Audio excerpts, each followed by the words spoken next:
Vamos lá então, hoje a gente vai falar sobre o campo de batalha na mente. É muito importante a gente saber as estratégias de como Satanás age e como a gente pode nos defender. Só que através do conhecimento, da leitura diária, da intimidade na oração, da comunhão com Deus, é que a gente aprende a se revestir das armaduras do Senhor.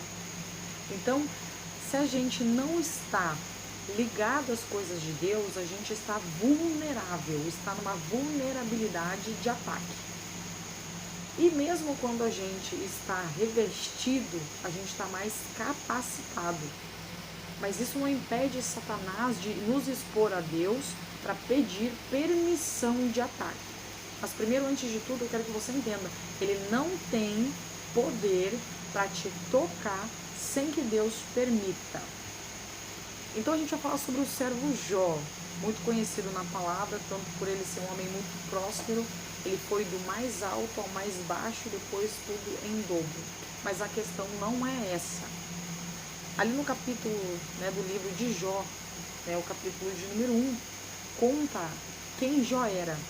Ele era um homem sincero, ele era um homem reto, ele era um homem que era temente a Deus e desviava-se do mal, ou seja, ele era um homem que realmente andava nos caminhos do Senhor e obedecia a tudo quanto e amava a Deus. Tanto que quando os filhos dele faziam banquetes em suas casas, ele, ao final disso, ele levantava na madrugada para oferecer um sacrifício em favor, se algum dos filhos tivesse pecado contra Deus, que o Senhor os perdoasse, para que a ira do Senhor não se levantasse contra eles. Então ele temia muito a Deus, era um homem muito correto aos olhos de Deus. E na palavra diz que quando Satanás se apresentou diante de Deus, o Senhor falou que não havia na terra homem semelhante a Jó. Então Jó era um homem espetacular. E Jó também era generoso. Então o coração de Jó provavelmente era um coração muito grato, muito bondoso, porque relata na palavra também no capítulo 16 de Jó, que ele era um homem que sempre tinha uma palavra, um conforto para falar para as pessoas. Ele nunca deixava que alguém saísse de lá da maneira como entrava, e nem sempre era da melhor maneira, mas nunca saía de lá da forma como chegou. Então o Jó é um exemplo de como um cristão deveria ser. Então ele era bem sucedido em todos os seus caminhos. Jó era muito próspero, mas Satanás quis colocar diante de Deus que aquilo tudo era porque ele recebia, por isso ele era fiel ao Senhor, porque se ele não recebesse, provavelmente ele viraria as costas para Deus. Então Deus falou para ele assim, que ele poderia tocar em todas as coisas de Jó, menos na vida de Jó. Ou seja, Satanás precisou de permissão. Ele não pode tocar em alguém sem que Deus permita. Ele tem até um limite para chegar, mas não que ele possa fazer o que ele queira, nem quando queira e com quem ele queira. Então, mas a ideia de Satanás é colocar nas nossas mentes que ele tem poder para ir além daquilo que, como se Deus não pudesse paralisá-lo. O mundo és do maligno, porém, entretanto, somente com a permissão de Deus é que ele pode tocar em alguém e fazer o que ele quiser, se Deus permitir.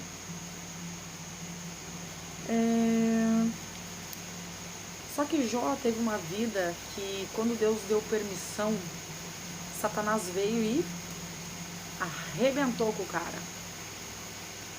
Então, só que no finalzinho dessa trajetória, Jó falou: nu eu vim e nu eu voltarei. Então ele louvou a Deus, ele adorou a Deus, independente de todas as desgraças que aconteceram, porque ele perdeu os bens, ele perdeu os filhos, ele perdeu os servos, ele só restou ele e a mulher, claro, mas o resto perdeu tudo. E o Senhor, no capítulo 2 de número 3, fala assim: e disse o Senhor a Satanás: observaste meu servo Jó? Porque ninguém há na terra como ele, havendo tu incitado contra ele para o consumir sem causa. Ou seja, Deus não viu causa para que tudo aquilo tivesse acontecido com ele, mas ele permitiu para provar, e ele nem precisava, mas ele permitiu para que Satanás visse que não era pelo que Deus dava, mas sim por quem Deus era para Jó. Então Deus restituiu tudo em dobro para Jó. Tudo que ele perdeu, Deus deu o dobro para ele. Então não é pelos bens materiais, e sim por quem você é, que o inimigo vai e tenta pedir permissão a Deus. Você não finge ser, ele sabe quem você é. E o fato de ele saber a luz que existe em você, ele já te odeia. E a intenção dele é te parar. Ele não quer que você prossiga. Quando você adora a Deus, ele fica irado. Quando você ora, quando você louva, quando você ministra a palavra, ele fica irado. Porque ele não quer que isso aconteça. Ele quer que você fique amoitado, que você busque qualquer outra coisa, menos a presença do Senhor. Então ele vai colocar na tua mente muitos motivos para você não buscar. Então ele vai tentar fazer muitos jogos com você. Então a nossa mente é o campo que ele entra. Só que como que ele entra? Pelos nossos olhos, pelo aquilo que a gente vê e tudo por aquilo que a gente ouve. Essas são as estratégias que ele tem para entrar na nossa mente. Ele não tem poder para ler aquilo que nós pensamos, mas ele pode, através do que nós falamos, e aquilo que nós ouvimos e aquilo que nós vemos, dar um jogo na nossa mente, fazendo com que a gente tenha medo, dúvidas, confusão, depressão, raiva, sentimento de condenação. Tudo isso é as armas que ele tem para fazer contra nós. Porque tudo que acontece ao nosso redor, ele vê, ele sabe, mas aquilo que nós fazemos com a nossa mente, os nossos pensamentos, que nós não confessamos, ele não tem esse poder. Então tudo que acontece, ele sabe qual é teu medo, ele sabe tudo sobre você, aquilo que ele vê e ele ouve, certo?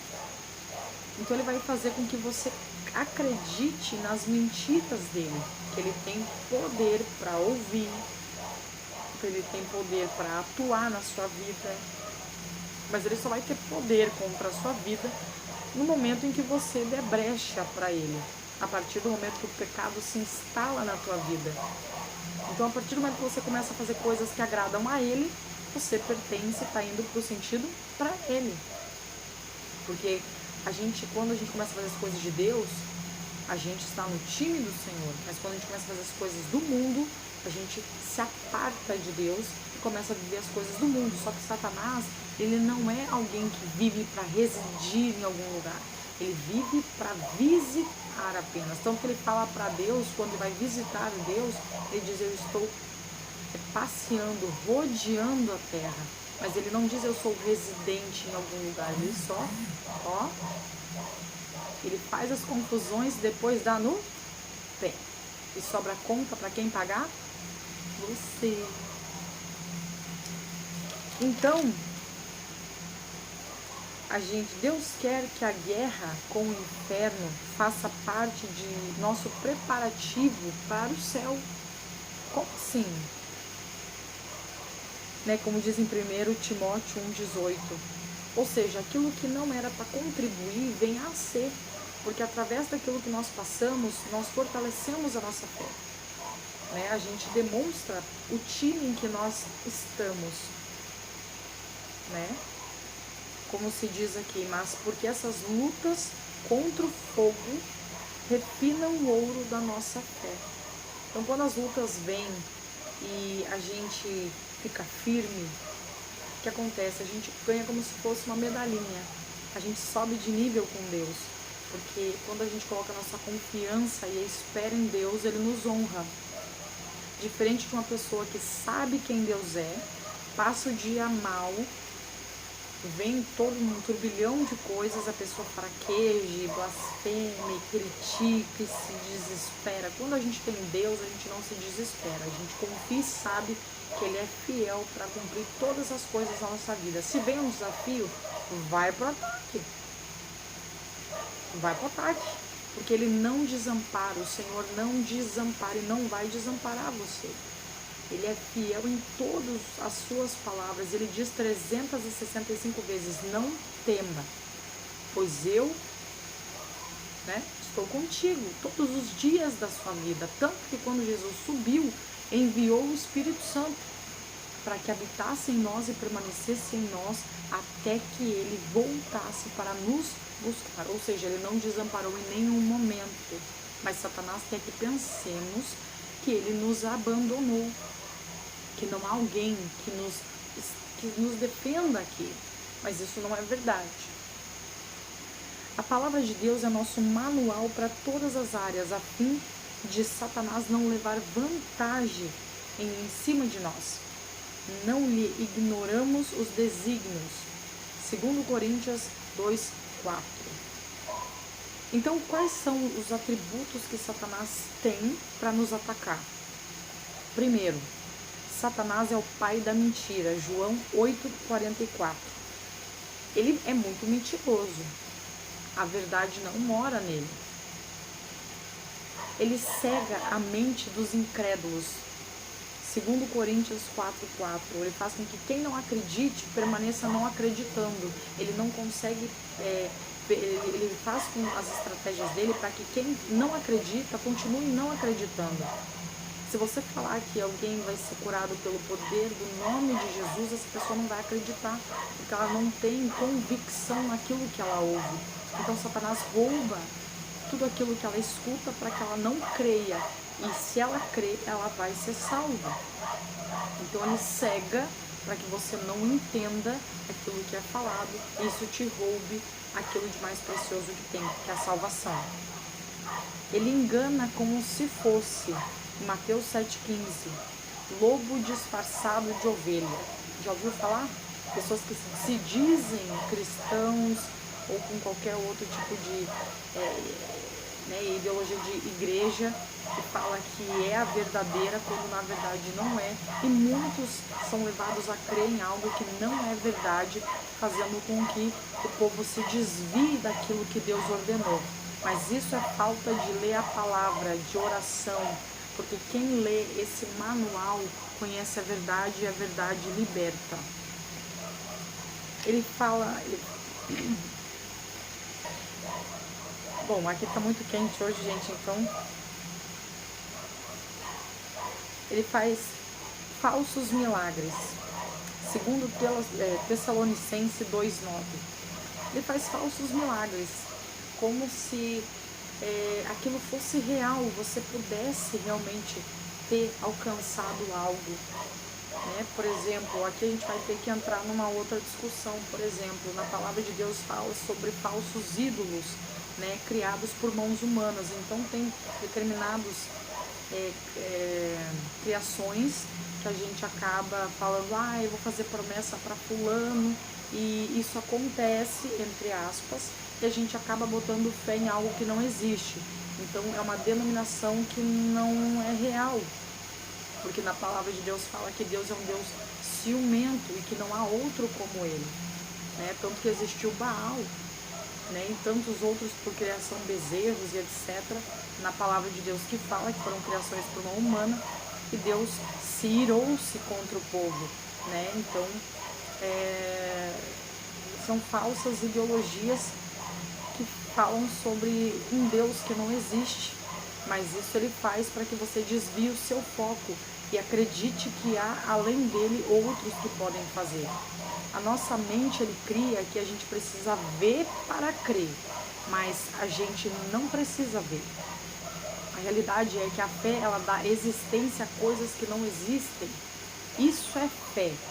Então tem coisas que o homem cria e o ser humano quer acreditar naquilo que ele vê, para ele dar poder para aquilo, só que isso não tem poder. Ele também age através da tentação, aquilo que olhamos, aquilo que a nossa visão alcança, é aquilo que nós ouvimos.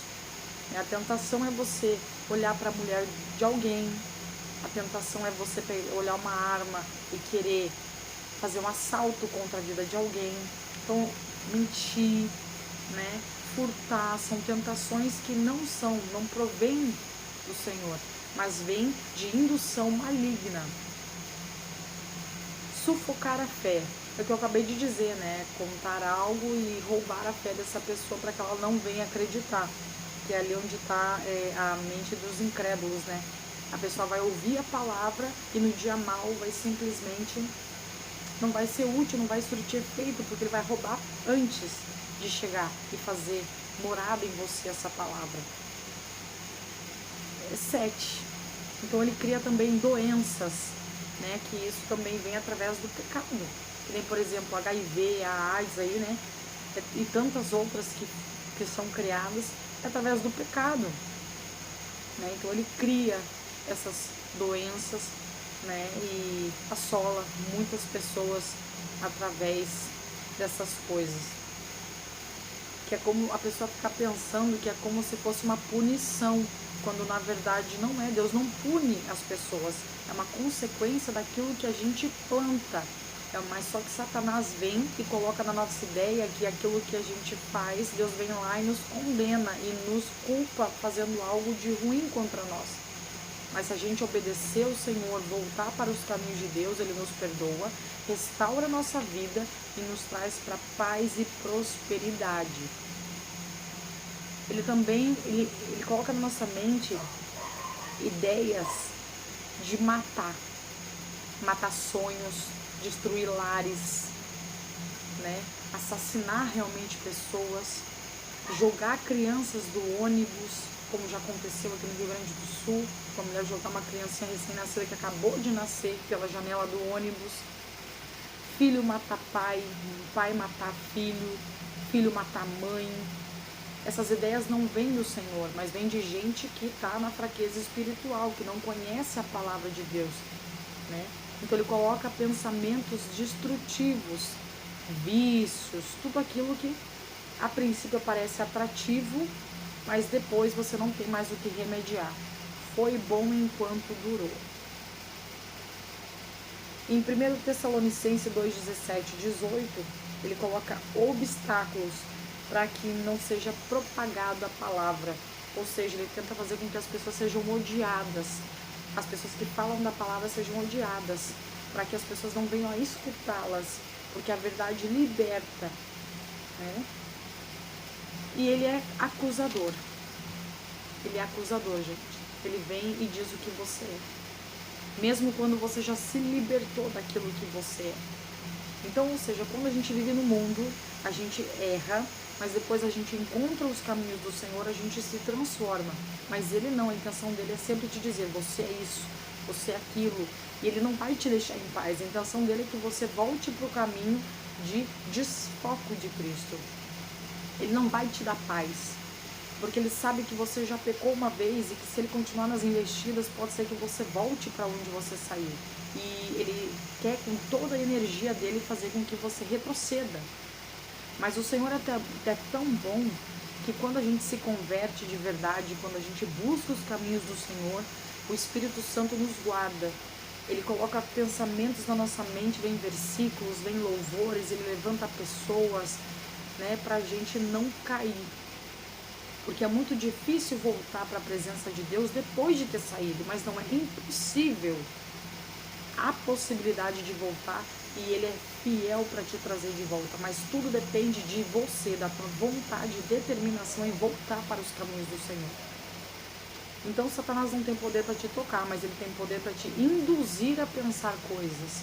E tudo começa na mente, do coração do nosso ser, que é a nossa mente. Então tenha muito cuidado. Olha o manual, que é a palavra de Deus. Sabe, se debruce sobre ela. Tenha sempre um caderno, uma caneta. Procure conhecer os caminhos do Senhor, porque a verdade, ela liberta, ela também transforma. Porque quando você conhece algo, você não cai. Né? Se você conhece o caminho que você tem que prosseguir, caminhar sobre ele, é diferente de você andar vendado. As pessoas que estão no mundo, que não conhecem a palavra, elas andam assim. Mas as pessoas que conhecem a palavra, que buscam diariamente, meditam nela todos os dias, o Senhor faz com que você enxergue onde você está andando.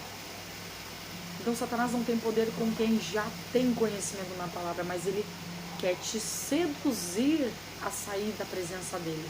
Então tome muito cuidado sobre isso e aprenda que isso aqui é um estudo muito importante para você. Se você ouvi-lo, compartilhe com pessoas para que eles também entendam essas coisas. E vale muito a pena estar no caminho do Senhor, porque Ele abençoa, Ele cuida, Ele zela, Ele se responsabiliza por sua vida e da sua família. A intenção dele é salvar tu e tua casa. Então, volte para os caminhos do Senhor se você ainda não voltou. Se você ainda não conhece, comece a conhecer, porque Ele só tem amor para te dar. Ele não quer saber o que você fez, Ele quer fazer uma festa por você voltar para casa de onde você nunca deveria ter saído. Ele tem um lugar reservado especialmente para você. E se você está escutando essa mensagem, entenda, nada é por acaso. Se você está escutando essa mensagem, é para você. Então, volte para os caminhos, Ele te espera ansioso por esse encontro, e Ele vai fazer uma grande festa em sua homenagem. E entenda, tudo que você fizer em busca do Senhor, Ele vai te honrar, não desanime. Se você está no caminho do Senhor, está sendo assolado, quanto maior é a prova, maior é a vitória. E é sinal que Ele quer te usar além do que você imagina. Então, agradeça pela luta, porque ela vai forjar o teu caráter e vai fazer com que você fique mais forte para sobreviver aos ataques. E isso está te preparando para um dia você morar com Cristo no céu. Tá bom? Essa é a mensagem de hoje, espero que você goste. É isso aí, gente. Fiquem com Deus, na paz do Senhor, e até o próximo vídeo.